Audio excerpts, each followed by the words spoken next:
नमस्कार दोस्तों। ये कहानी है संसार की सबसे बड़ी रक्त रंजित लूट की। ये कहानी है नादिर शाह की, जिसकी सेना ने 22 मार्च 1739 के दिन मात्र 2 घंटों में 20,000 मासूम लोगों की हत्या कर दी थी। और नादिर शाह भारत में से 1,56,560 करोड़ रुपए का खजाना लूटकर ईरान ले गया था और अपने साथ ले गया था मयूरासन। तो प्रश्न ये होता है कि वो मयूरासन आज है कहाँ। तो ईस्वी सन 1628 में शाहजहां ने मयूरासन बनवाने का निश्चय किया। अब शाहजादा खुर्रम अपनी धन दौलत का प्रदर्शन करना चाहता था। शाहजहां ने महल के जौहरी बेबादल खान को कीमती रत्नों को सिलेक्ट करने का काम सौंपा। तो जौहरी को मयूरासन के लिए रत्नों को सिलेक्ट करने में 1 वर्ष का समय लगा। तो इस पर से आप अंदाजा लगा सकते हो कि शाहजहां का खजाना कितना बड़ा होगा। बेबादल खान ने जो रत्न अलग किए थे उनका कुल वजन था 230 किलोग्राम। इसमें 186 कैरेट का कोहिनूर हीरा भी शामिल था और दूसरे नंबर का रत्न था 95 कैरेट का हीरा अकबर शाह।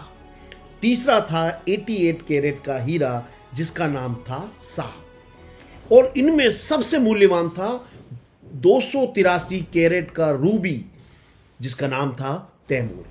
इसके अलावा ढेर सारे पुखराज, गोमेद, मरकत, याकूत, नीलम, मोतियों को चुना गया था। सिंहासन को बनाने के लिए बेबादल खान ने 1150 किलोग्राम सोना लिया था। इस सोने का आज की तारीख में मूल्य होगा 805 करोड़ रुपए। सिंहासन का डायग्राम बनाने के बाद 1000 कारीगरों ने 6.25 बाय 4.25 फुट के मयूरासन को बनाने का काम शुरू किया। सोने का मयूरासन बनाने के बाद कारीगरों ने इसे रत्नों से सजाना शुरू किया। सिंहासन के छत्र पर 2 मयूर बनाए गए। इन मयूरों के पंखों को माणिक, नीलम, मोती, हीरो से सजाया गया। इसीलिए इसे तख्ते ताउस भी कहते हैं। अरबी भाषा में ताउस का मतलब होता है मोर।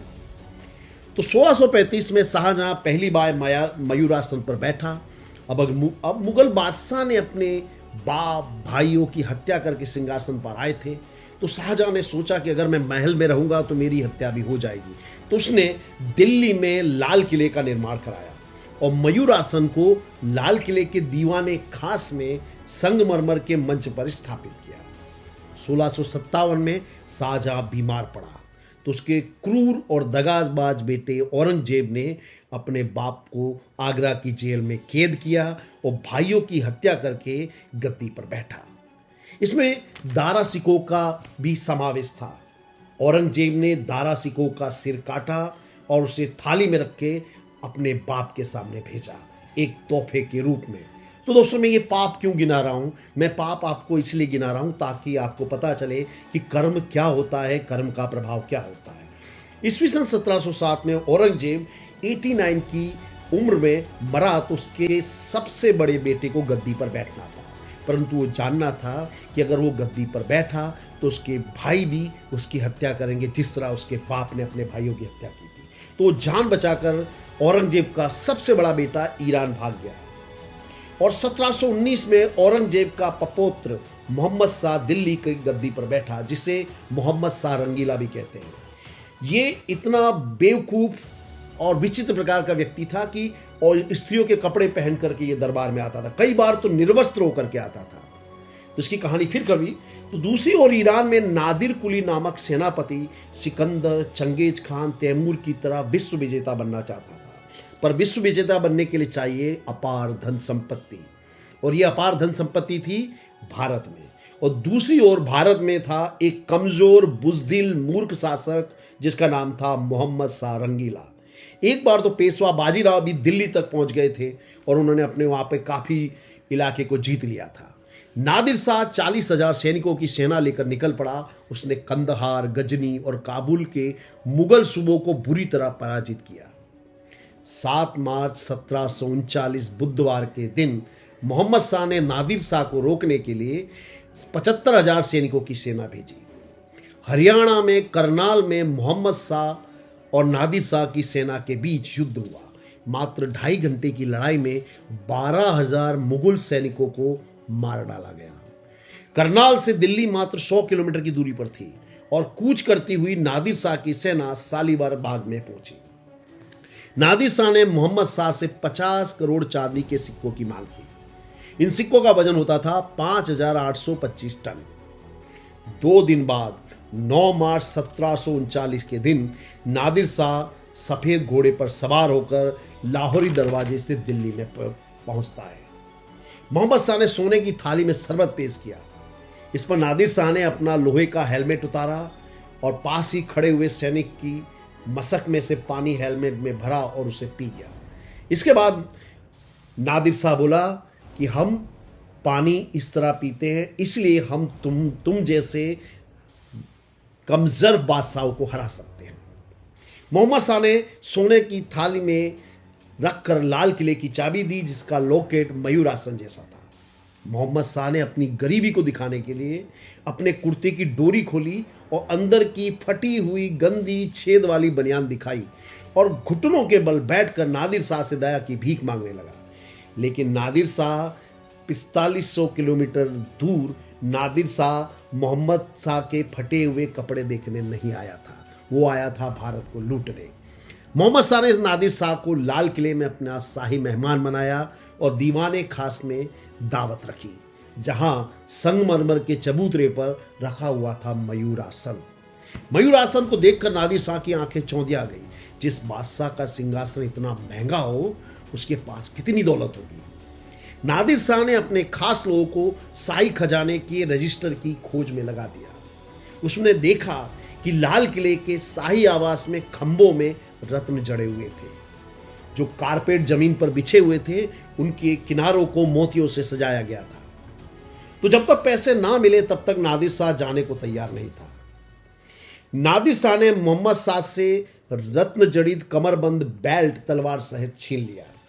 बख्शीश की लालच में एक दासी ने नादिर शाह को बताया कि मोहम्मद शाह जो पगड़ी पहनता है, उसमें बाबर नामक एक हीरा उसने छुपा कर रखा है। इसके बाद माइंड गेम खेलते हुए नादिर शाह ने मोहम्मद शाह से कहा कि आज से हम लोग दोस्त हैं, तुम जो भी धन दौलत मुझे दोगे मैं लेके चला जाऊंगा, लेकिन हमारी एक ईरानी परंपरा है कि हम जब किसी को दोस्त बनाते हैं तो एक दूसरे से अपनी पगड़ी बदलते हैं। और मजबूरी में मोहम्मद शाह ने अपनी पगड़ी नादिर शाह को दी। नादिर शाह ने जब उस पगड़ी को खोला तो उसमें से निकला प्रकाश का पर्वत, यानी कि कोहिनूर। इस दरमियान ईरानी सैनिक दिल्ली की प्रजा को लूट रहे थे और औरतों के साथ बलात्कार कर रहे थे, और जो विरोध करता उसकी गर्दन काट दी जाती। इन 12 दिनों में दिल्ली की प्रजा ने 3000 ईरानी सैनिकों की भी हत्या कर दी थी।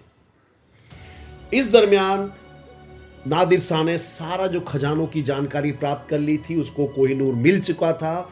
तो 22 मार्च 1739 के दिन नादिर शाह ने अपने सैनिकों को कत्लेआम करने की छूट दी। नादिर शाह चांदनी चौक की रोशन उद्दौला मस्जिद पर आसन जमाकर बैठ गया और कत्लेआम का मजा ले रहा था। पर्शियन सैनिकों ने चंद ही घंटों में निहत्थे मासूम 20,000 दिल्ली के लोगों की हत्या कर दी। चांदनी चौक का पूरा रास्ता लाल हो गया था, खून की नदियां बह रही थी।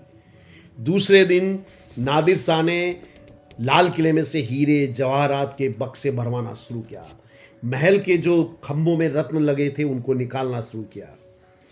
ईस्वी सन 1526 में बाबर से लेकर औरंगजेब तक 213 वर्षों तक मुगलों का शासन रहा, और मुगलों ने जितना भी इस हिंदुस्तान को 213 वर्षों में लूटा था, वो सारा नादिर शाह ने मात्र कुछ ही दिनों में मुगल शासकों से छीन लिया। 5 मई 1739 के दिन 2 महीनों के बाद नादिर शाह ने दिल्ली छोड़ी। वो हिंदू कुश के रास्ते से पर्सिया यानी कि ईरान लौट गया।